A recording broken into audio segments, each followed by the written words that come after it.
నమస్కారం అండి. మనం ఇప్పుడు వలివేటి నాగచంద్రావతి గారు రచించిన పిన్ని అనే కథను విందామా? తింటున్న చింతపండు ఉప్పు పళ్ళెం చటుక్కున పక్కకు దోసి రా పద్మ అని ఆహ్వానించింది పిన్ని. మళ్ళీ నీళ్ళోసుకుందిగా ఉన్న పిన్ని అమ్మతో చెప్పాలి అనుకున్నా. వంటింట్లో పీట వాల్చి కూర్చో, గమ్మున బియ్యం గడుక్కొస్తా, కుంపటి మీద పడేసి కూర్చోవచ్చు అంటూ గిన్నె తీసుకుని దొడ్లోకి వెళ్ళింది పిన్ని. నా చూపంతా చింతపండు పళ్ళెం మీదనే ఉంది. పిన్ని ఎప్పుడూ నీళ్లు పోసుకోవడమే కానీ అవి పాలు అయ్యేది లేదు. అయినా కడుపు పంట 4 కాలాల పాటు కళ్ళెదుట పారాడింది లేదు.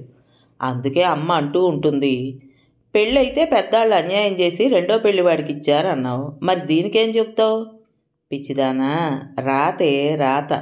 ఆ భగవంతుడు రాసిన రాతని ఎవరు తప్పించగలరు? మనం కేవలం నిమిత్త మాత్రులం అంటుంది. అమ్మది మరీ చాదస్తం.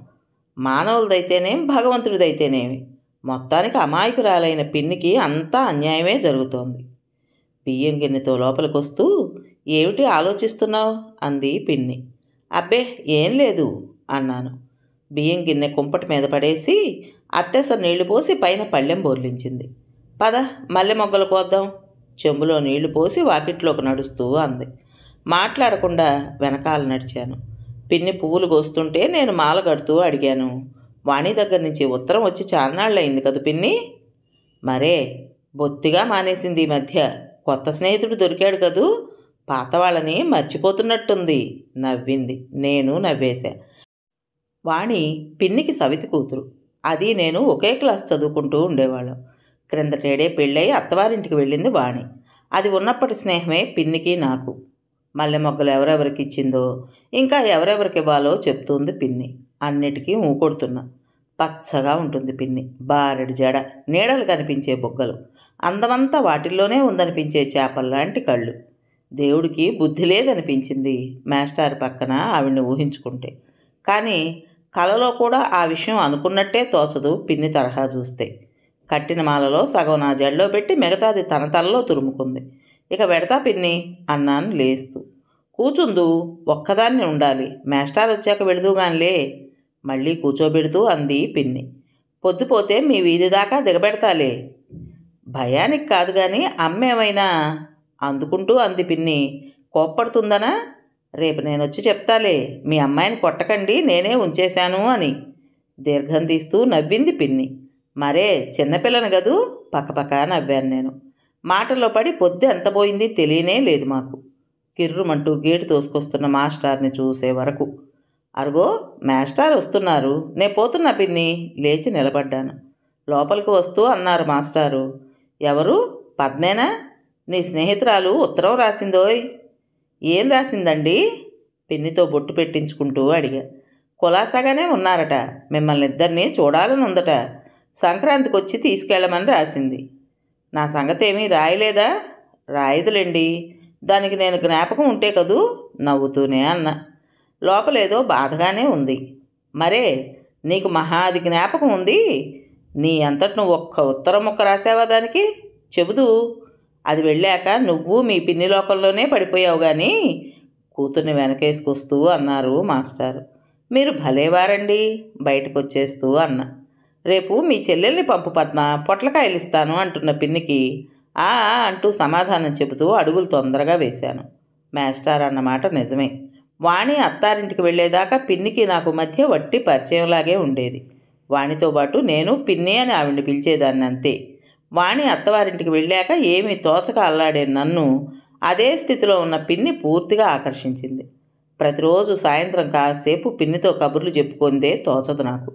ఎక్కడికి పంపనిదైనా అమ్మ కూడా నన్ను వాళ్ళింటికి వెళ్ళేందుకు అభ్యంతర పెట్టేది కాదు.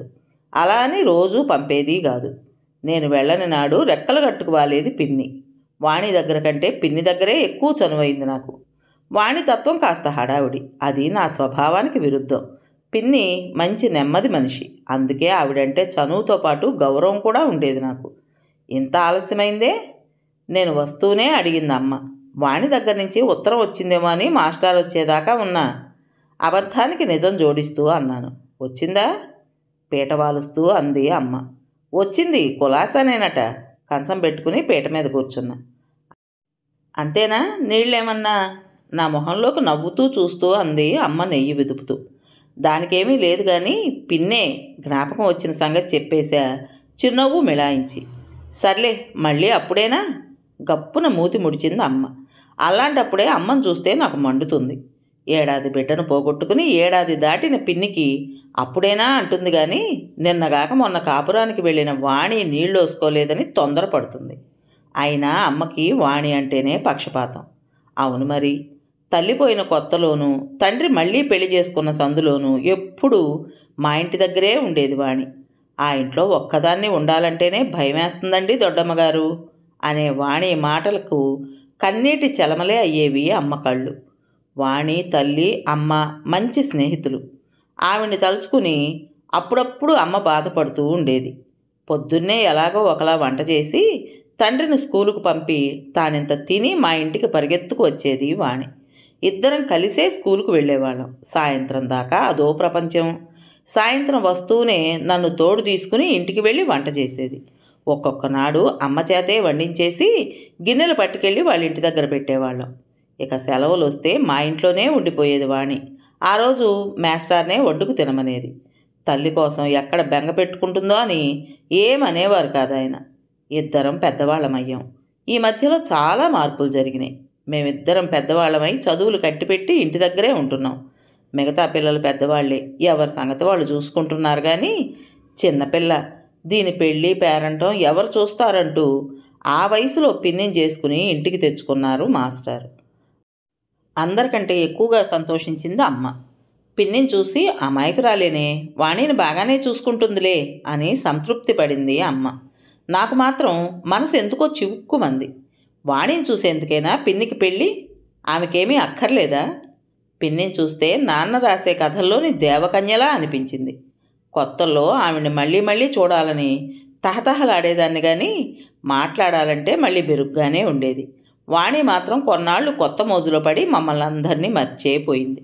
అమ్మ నన్ను తెగ సతాయించేది. వాణిని ఒక్కసారి కేకేసుకురావే, మరీ నల్లపోసైపోయింది అంటూ. పిలవడానికి వెడితే వాణి, ఉండవే, పిన్నికి ఎక్కడే ఉన్నాయో తెలీదు, నేను లేకపోతే వంటే అవదు అనేది మహా అరిందాల. కాసేపు కూచుందుకు కూచోమనైనా అనేది కాదు, పిన్ని కూచోమనేది. కానీ నాతో కబుర్లు చెప్తూ ఉంటే పిన్నికి వీలా? ఇంట్లో పని పాట ఆగిపోదు. వాణి సరే, ఆవిడ వెనకాలే పని లేకపోయినా తెగ తిరిగేస్తూ పిన్ని పిన్ని అంటూ ఏవో సలహాలు సంప్రదింపులతో ఛార్జీ అప్పగిస్తున్న ఆఫీసర్ ధోరణిలో సతమతమవుతున్నట్టుండేది. తీరుబడి అయ్యేదే కాదు. ఇంటికి వచ్చినా నా మనసు మాత్రం అయస్కాంతంలా అటే పిన్ని మసలుతున్న ఆ ఇంటి వెలుపలనే తారట్లాడుతుండేది. వాణికైనా ఆ మోజు ఎన్నాళ్ళో నిలవనే లేదు. ఆ తర్వాత అదివరకటి కంటే ఎక్కువగా మా ఇంట్లో తిష్ట వేసేది. ఇదివరలోలా వంట పని కూడా లేదుగా. తండ్రి వచ్చేసరికి తను ఇంటి దగ్గర లేకపోతే కేకలేస్తాడని తెలిసినా పిన్ని సర్ది చెప్తుందని తెలుసు వాణికి. అందుకని ఆ టైంకి కూడా ఇంటి దగ్గర ఉండేది కాదు, పెత్తనాలు సాగించేది. పిన్ని ఎంత మంచిదంటే ఆవిడ అమాయకత్వాన్ని అలుసుగా తీసుకుని ఆవిడ మీదే అధార్టి రకరకాలుగా నాన్నతో చెప్పేస్తా అన్నట్టు బెదిరింపు ధోరణిగా చలాయించేది. ఆవిడ సరే, ఏ తప్పు చేయకపోయినా హడలిపోయేది. ఆవిడ్ని చూసి విరగబడి నవ్వేది వాణి. ఎందుకు పిన్ని అంత భయపడతావు, అసలు చెప్పేందుకు ఏముందని అంటూ వీపు దువ్వేది. తర్వాత కొంటెగా, భలే దానివే అంటూ తేలిగ్గా నిట్టూర్చే పిన్నిని చూస్తే ఆ క్షణంలో ఎక్కడలేని జాలి పుట్టుకొచ్చేది. వాణి చిలిపితనానికి మండుకొచ్చేది. ఆవిడ ఇవన్నీ మనసులో పెట్టుకునేదే కాదట. ఆ తర్వాత వాణి చెప్పేది. ఏళ్ళు గడిచినాయి. వాణికి నాకు పెళ్ళిళ్ళైనాయి. వాణి అత్తవారింటికి వెళ్ళింది. నేను మాత్రం శ్రీవారి చదువు పూర్తి కాని కారణాన ఇక్కడే ఉండిపోయాను. ఈ లోపల 3 పిల్లలు పోవడం, 2 సార్లు అబార్షన్లు కావడం జరిగింది. ఎప్పటికప్పుడు అనుకుంటూ మనసు దిటవు చేసుకుంటూ ఉండేది పిన్ని. ఈసారి వాణి వస్తే పిన్ని ప్రసవించేదాకా ఉండిపోమ్మని చెప్పాలి, పంపేయొద్దని పిన్నితో చెప్పాలి. ఎప్పుడూ గలగల్లాడుతూ బొంగరంలా చలాకీగా ఉండే వాణి సంసారంలో పడ్డాక ఇప్పుడు ఎలా ఉందో. మళ్ళా 4 రోజుల దాకా పిన్నిగారింటికి వెళ్ళడమే పడలేదు. ఆ వేళ మామూలుగా పిన్నిగారింటికి బయలుదేరాను. గేటు తీస్తుంటే మేస్టారి మాటలు వినపడ్డాయి. శనివారం కదూ, ఇంట్లోనే ఉన్నారు కాబోలు అనుకుంటూ గుమ్మంలోకి అడుగు పెట్టాను. మేస్టారు పిన్నినేదో కేకలేస్తున్నట్టు వినిపించి ఆగిపోయా. ఇన్నిసార్లు నిన్ను బ్రతిమాలకుండా నేనే చేయించుకుందును ఆ బ్లడ్ ప్రెషర్ లేకపోతే. ఈ వయసులో ఇంకా పిల్లలేంటి, సిగ్గేస్తుంది కూడాను. మేస్టారు గొంతు కరుగ్గా వినిపిస్తోంది. సన్నగా ఏడుస్తుంది పిన్ని. వెళ్లేందుకు సమయం కాదని వెనక్కి తిరిగా. మర్నాడు పిన్ని వచ్చింది నిమ్మకాయ కోసమని. వెళ్తూ వెళ్తూ నేను ఇన్నాళ్ళు రానందుకు నిష్ఠూరమాడి రేపు తప్పకుండా వస్తానని చెప్పించుకుని మరీ వెళ్ళింది. నిన్నటి విషాద ఛాయల తాలూకు నీడలైనా లేవు పిన్నిలో. మర్నాడు వెళ్ళాను. నవ్వుతూ ఆహ్వానించింది పిన్ని. తను పప్పు రుబ్బుకుంటుంటే నేను గడ్డిపోచ కొరుక్కుంటూ కూర్చున్నా. పిన్ని ఎడతెరిపి లేకుండా ఏవో చెప్తూనే ఉంటుంది. ఈసారి పుట్టబోయే పాపాయికి ఏ ఏ దేవుళ్ల పేర్లు కలిపి పెడతానని మొక్కుకుందో చెప్పింది. బావుంది, కొల్లేటి చాంతాళ్ళ అని నేనంటే కిలకిలా నవ్వింది. మాట్లాడుతున్నానన్న మాటే గాని నా మనసంతా మొన్నటి సంఘటన మీదే ఉంది. అడగనా వద్దా? కాసేపు తటపటాయించి తెగించి మెల్లగా అడిగా. మొన్న ఎందుకు పిన్ని మాస్టర్ కేకలేస్తున్నారు? ఒక్క క్షణం తెల్లబోయింది. నీకెలా తెలుసు? అనుమానంగా అడిగింది. చెప్పాను. తల వంచుకుని రుబ్బిన పిండి గిన్నెలోకి తీసుకుంటూ లోపలికి పద అంటున్న పిన్ని కంఠంలో దుఃఖం పసిగట్టాను. ఎందుకు అడిగానా అనిపించింది నాకు. మంచం మీద కూర్చున్న నా ఒళ్ళో తలపెట్టి బావురు మంది పిన్ని. అలా పిన్ని ఏడవగా చూడటం నాకు అది రెండోసారి. మొదటిసారి వాణి అత్తవారింటికి వెళ్ళినప్పుడు. అప్పుడు నేను పిన్నికి భాగస్వామిని అయ్యాను, కానీ ఇప్పుడు అలా చెయ్యలేదు. ఏడుస్తున్న పిన్ని తలను నిమురుతూ ఉండిపోయాను. ఆ క్షణంలో పిన్ని కంటే ఎన్నో రెట్లు పెద్దదాన్ని అనిపించింది. ఆ తర్వాత తనని తనే సంభాళించుకుంటూ చెప్పింది పిన్ని, ఇక పిల్లలు పుట్టకుండా ఆపరేషన్ చేయించుకోమంటున్నారట మాస్టారు. ఉన్న పిల్లల్ని నీ పిల్లలు అనుకోరాదా అంటారు. నువ్వు చెప్పు పద్మ, ఎంత ఆప్యాయత చూపినా రక్తం పంచుకు పుట్టిన బిడ్డలు అవుతారా? ఇంతెందుకు, నన్నింతవరకు అమ్మా అని పిలవగలిగారా వీళ్ళు? నా బిడ్డలంటూ నాకు కావాలని నేను అనుకుంటే దానికి నేను స్వార్థపరురాలిని అంటున్నారు. ఈ ఒక్క కనీసపు కోరిక కోరేపాటి స్వార్థమైనా ఉండకూడదా నాలో? చెప్పు పద్మ. వెక్కి వెక్కి ఏడ్చింది పిన్ని. ఏమని ఓదార్చగలను? మౌనంగానే నా సానుభూతిని అందజేయగలిగాను. పిన్ని నా నుండి పొందగోరేది కూడా అదే. వాణిని సంక్రాంతికి తీసుకొచ్చారు మాస్టారు. ఏమీ మారలేదు వాణి. కాకపోతే అది వరకు ఎప్పుడూ సినిమా సంగతులు అవి మాట్లాడేది. ఇప్పుడు అంతా మొగుణ్ణి గురించే. నాకు తెలుసు లోపల అమ్మ నవ్వుకుంటోందని. మాటల సందడిలో అడిగిందమ్మ, ఇంకా ఉంటావా అని. ఎప్పటిదాకానో మాకు తెలుసు, దానికి తెలుసు. తప్పుతుందా? వాణి గొంతులో అయిష్టత మోగింది. అమ్మా నేను ఏమీ మాట్లాడలేకపోయాం. అయినా కాస్త తెలుసుకోవాలిగా. ఈ వయసులో ఇంకా పిల్లలేమిటని నాన్నకైనా ఉండాలి. చెల్లెలో తమ్ముడో అని చెప్పుకోవడానికి నాకే సిగ్గేస్తుంది నిరసనగా అంది వాణి. మీ నాన్నకైతే వయసు అయింది, పిల్లలున్నారనుకో, మరి పిన్ని సంగతి? ఊరుకోలేక చటుక్కుని అడిగేశాను. చురచుర చూసింది వాణి నా వంక. మేమందరం ఏమైపోయామని? ఆవిడికి బిడ్డల గీతే ఉంటే ఇప్పటిదాకా పుట్టిన నలుసులు దక్కనే దక్కేవాళ్ళు. దానితో వాదించడం నాకు ఇష్టం లేదు. అలా సరిపెట్టుకోగలిగితే దేవతలేనే అమ్మా అంది అమ్మ మళ్ళీ వేదాంతంలో పడుతూ. 4 రోజులు పోయాక ఓ రోజు పొద్దున్నే వచ్చేసింది వాణి మా ఇంటికి, మొహం ముటముట్లాడించుకుంటూ. ఏం జరిగిందబ్బా అనుకుంటున్నా సరాసరి అమ్మ దగ్గరికి వెళ్ళి చెబుతోంది, సాయంత్రం బండికి వెళ్ళిపోతున్నా దొడ్డమ్మగారు. అదే? ఆశ్చర్యపోయింది అమ్మ. ఆవిడకి అనడమే ఇష్టం లేని వాళ్ళం పురుళ్ళేం పోస్తాం నిష్ఠూరంగా అంది వాణి. ఏదో జరిగిందన్నమాట. మనసులో దాచుకోలేని సందేహాన్ని బయటకు కక్కిందమ్మ. అసలు మొదలెట్టింది నాన్నగారు. ఆపరేషన్ చేయించుకుంటుంది, కన్న తర్వాత కూడా 2 నెలలు ఉండమన్నారు నాన్న. సరే నాన్న, వంటింట్లో పిన్ని ఉంది, నేనేమీ ఆపరేషన్ చేయించుకోను, నేను ఒప్పుకున్నట్టే చెబుతారేమిటి అంది పిన్ని. దాని మీద నాన్నగారు, ఎందుకు చేయించుకోవు? ఇప్పటికే నలుగురు నన్ను చూసి ముందు కాకపోయినా వెనక నవ్వుకుంటున్నారు, ముసలాడికి దసరా పండగని. నన్నిట్ట గౌరవంగా బ్రతకనివ్వవా ఏమిటి అని అడిగారు కాస్త గట్టిగానే. నేను ఊరుకోలేక, అవును పిన్ని, ప్రతిసారి 9 నెలలు మోసి కష్టపడి కంటమే గాని నీ ఒళ్ళు గుల్ల కావటం మినహా ఏం మిగులుతుంది? సరిపెట్టుకోవాలి కానీ మేమంతా నీ పిల్లలం కాకపోయామా అన్నాను. దాని మీద విరుచుకు పడిపోయిందనుకో. మీరు ఓ పిల్లలేనా అంది.